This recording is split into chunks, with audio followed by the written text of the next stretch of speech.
திருப்பரங்குன்றம் மலை உச்சியில இருக்கிறது தீபத்தூண் இல்லைன்னு கனிமொழி எம்பி உள்ளிட்ட பல திமுக முக்கிய தலைவருங்க சொல்லிட்டு இருக்காங்க.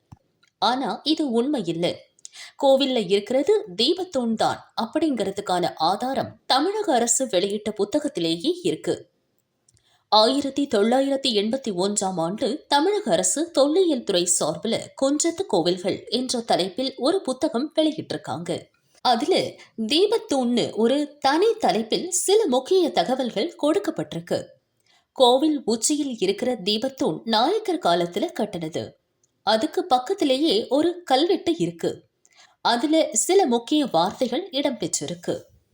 கல்வெட்டு மேல ஆஞ்சநேயர் தன்னோட ஒரு கையை தூக்கி முகத்தை இடது பக்கமா திருப்பின வடிவம் இருக்கு. அது மட்டும் இல்லாம குடைவரை கோவிலான திருப்பரங்குன்றம் மூலவர் சன்னதிக்கு நேரா இந்த தூண் கட்டப்பட்டிருக்கு. சிவ புண்ணியவான்கள் இந்த தூண்ல விளக்கு ஏற்றி வழிபாடு நடத்தினாங்கன்னு கல்வெட்டுல பொறிக்கப்பட்டிருக்கு. இந்த தகவலை ஆசிரியர் புத்தகத்துல தெளிவா குறிப்பிட்டிருக்காரு.